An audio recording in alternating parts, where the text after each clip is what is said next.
Conférence Kung Fu 2011, troisième journée. On est avec Christophe Villeneuve. Bonjour Christophe. Bonjour Yannick. Donc Christophe, tu nous as fait une conférence ce matin très tôt à 8h30 pour parler des CMS. Avant de parler des CMS, est-ce que tu peux te présenter un petit peu? Parce que d'après ce que j'ai compris, tu es quand même très actif dans la communauté PHP en France.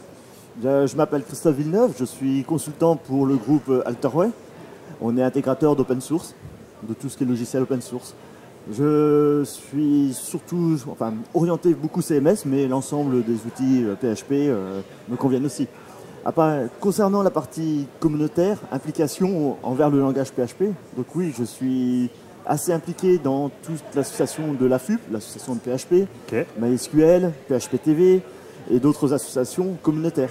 Forum PHP, est-ce qu'on peut dire que c'est comme l'équivalent de Kung Fu en France? C'est plutôt l'équivalent de PHP Québec.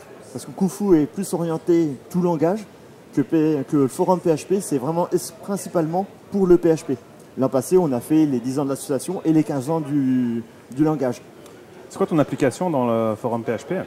Le forum PHP, ces dernières années, c'est principalement la logistique, l'organisation, le choix des sélections, les inscriptions. Donc on me voit un peu partout pour que le forum PHP fût un succès. Et c'est toujours un succès puisqu'on augmente toujours le nombre de visiteurs et la capacité de la salle. Tu me disais aussi en aparté que tu as un talent pour l'écriture, donc tu écris des articles aussi, peut-être que les gens te connaissent dans des magazines qui sont édités en France. Oui, j'ai écrit énormément, plus ou moins régulièrement. La moyenne c'est 1 à 2 articles mensuels. Donc c'est les magazines comme Programmer, PHP Solutions, Linux Pratique, Linux Magazine, etc. C'est quoi le genre de sujet que tu abordes? Ça dépend de la thématique. J'aborde tous les sujets, suivant le thème principal du magazine. Le magazine va s'orienter sur du PHP, va s'orienter sur du cloud. Là, je viens d'écrire un numéro spécial sécurité. Le mois prochain, il y a un numéro spécial Linux, parce qu'il y a le salon Linux. Donc les articles vont se coïncider par rapport au thème du magazine. Donc c'est très varié. Après, je suis aussi auteur de livres. Ok, effectivement, tu me disais que tu avais écrit un livre sur le PHP. Est-ce que tu peux nous dire quelques mots là-dessus? Alors en quelques mots, c'est construisez votre application. C'est par où commencer, comment terminer, un cas pratique. C'est-à-dire là, je montre comment créer un carnet d'adresses avec tout ce que l'on peut faire autour d'un carnet d'adresses, avec du Web 2, avec de l'exportation, de la saisie, de la manipulation et avec différentes bases de données. J'ai vu que tu te promenais souvent avec cette petite mascotte. Ah oui, alors là, est-ce que c'est l'effigie officielle du PHP? L'éléphant est le logo de plus en plus répandu. Donc il n'est pas officiellement approuvé parce que c'est toujours le cercle ovale avec le PHP, mais l'éléphant est de plus en plus à être imposant et à s'imposer. Et là, on en est déjà à la 6e génération qui devrait bientôt sortir, qui est prévue pour fin juin, avec le bleu, une autre couleur qui sera rose, en petit et en grande taille. Et je sais qu'il est apprécié des grands et des petits parce qu'on a une très très forte demande. Et là aussi, pendant ces 3 derniers jours, on a été beaucoup sollicité pour savoir comment adapter un éléphant. Donc il y a un site, c'est elephant.com. Pour l'instant, on s'inscrit sur la newsletter et vous serez tenu au courant de la prochaine libération de la prochaine portée de Maman Éléphant. Là, tu es venu nous parler de CMS. Bien choisir son CMS. Est-ce que c'est difficile aujourd'hui de choisir son CMS dans tout ce qui existait? Dans ta présentation, tu disais qu'il y avait à peu près 1800 CMS disponibles. Alors les CMS, oui, la liste s'allonge toujours. La longueur, les versions sont encore très variées. Il est de plus en plus difficile. On ne peut pas dire j'ai envie d'utiliser tel CMS parce que je le connais, mais ça ne correspond pas aux demandes du client. Il y a une étude préalable à faire, suivant le besoin du projet. Si c'est un CMS plus vidéo, site marchand, si c'est un autre site galerie photo. Donc on se retrouve à une énorme possibilité de catalogue. Et tout ceci, ça permet de concevoir un CMS.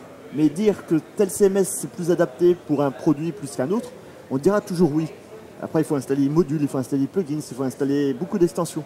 Mais il y en a déjà... En France, c'est quoi les CMS qui sont les plus utilisés ou les plus demandés?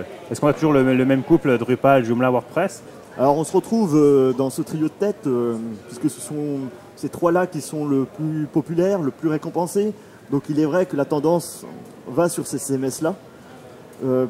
Actuellement, c'est L'an passé, c'était Drupal. Cette année, on est plus sur WordPress.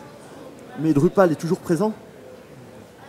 Ça va tellement vite que Drupal, Joomla viennent de sortir des nouvelles versions avec l'insertion de PDO, avec l'autorisation d'ouvrir avec toutes les bases de données possibles et inimaginables.